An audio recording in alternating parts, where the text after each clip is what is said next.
Jangan grogi, itu adalah pesan Presiden Joko Widodo saat Indonesia harus berhadapan dengan gugatan di Organisasi Perdagangan Dunia atau WTO.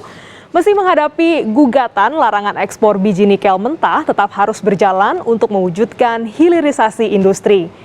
Tidak hanya untuk biji nikel, Presiden mendorong pengolahan bahan mentah berbagai komoditas seperti minyak sawit dan bauksit. Dengan pengolahan di dalam negeri, bahan baku dapat menjadi barang jadi dan setengah jadi, sehingga memberikan nilai tambah. Hal ini disampaikan Presiden saat memberikan pengarahan pada peserta program pendidikan Lembaga Ketahanan Nasional di Istana Merdeka. Organisasi Perdagangan Dunia secara resmi menyatakan Uni Eropa telah melakukan diskriminasi terhadap minyak sawit dan biofuel dari Indonesia. Keputusan WTO ini tertuang dengan jelas dalam laporan hasil putusan panel WTO yang ditetapkan 10 Januari 2025 kemarin. Di bulan pertama tahun 2025, pemerintah Indonesia merasa lega atas putusan yang diambil World Trade Organization atau WTO atau Organisasi Perdagangan Dunia.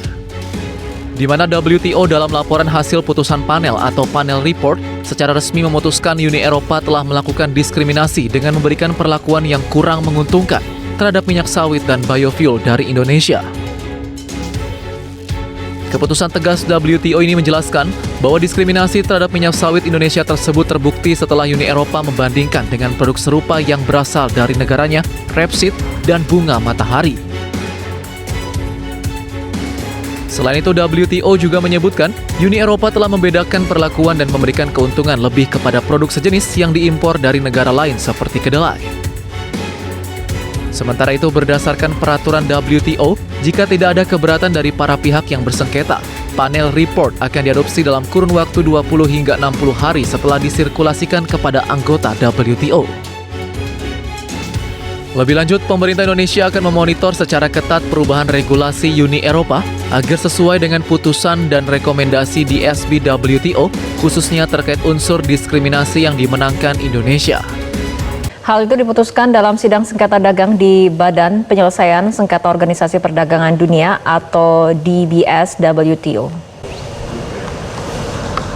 Menko Perekonomian Erlangga Hartarto menyatakan dengan kemenangan Indonesia atas WTO terkait minyak sawit, mau tidak mau dunia harus menerima biodiesel berbasis kelapa sawit milik Indonesia. Kemenangan ini dinilai membuktikan bahwa Eropa mengakui telah diskriminatif terhadap Indonesia.